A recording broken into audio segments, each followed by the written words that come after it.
These are basically the only lever action rifles I still have. I used to have a whole pile of them. I had a Marlin 1893. I had an original Marlin 1895, an 1894. I had 1895 Cowboy, a modern one.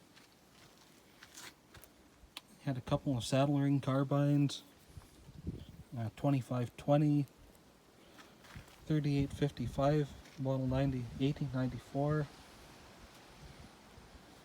and a couple of Savage 99s. No, 3 or 4 of those actually. A few 73s. I had a 73 and 32 WCF, 2 and 3840. For some reason, 3840s most commonly found 73 in Canada. I don't know why, but I've kept these ones all these years. I've owned both of them over half of my life. 1892 and 32 WCF, that gets carried whenever I'm walking along the beach. You might encounter raccoons at any time around here. They're usually out eating the seabirds or the shorebirds, destroying nests and whatnot. So it's a really handy rifle. It basically never misses on a raccoon. You could easily kill a deer with this as well. I load this almost exclusively with black powder, 115 grain cast bullet and 18 grains of 3F. Makes a little snap when it goes off like a cap gun. And if I'm going into the forest, like along the rivers or whatever, I usually carry the 30 WCF. It's more powerful and you're more likely to run into hungry bears.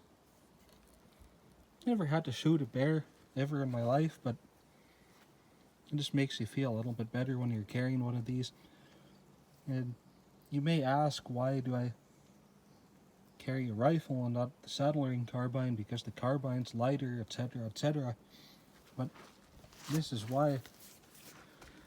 Balance point when you're carrying these is right on the wood.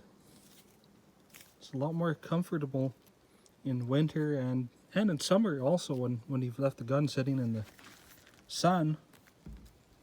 Just a lot more comfortable on the hand to carry it on the wood. Likewise with the 94, same thing. Fits your hand perfectly, it balances perfectly for carrying. It's a little bit heavier than the carbine, but I don't know. I did try to replace this one with the Marlin 1894 Cowboy and 4570 at one point. And yeah, that was disappointing to say the least. I carried it with me on one adventure, and it suffered from the Marlin jam. I found out that, yeah, basically you have to disassemble the rifle to unjam it, and I could never trust that rifle again. Actually, I don't think I've ever trusted a Marlin again after that, so I've gone back to my old reliable Winchesters. But yeah, just a nice old rifle, yeah, over 100 years old, but you can still depend on it. Still functions perfectly. I've never had a broken part on either of these. They've never failed me. They're accurate. So both of these will probably stay with me by the rest of my life, I imagine.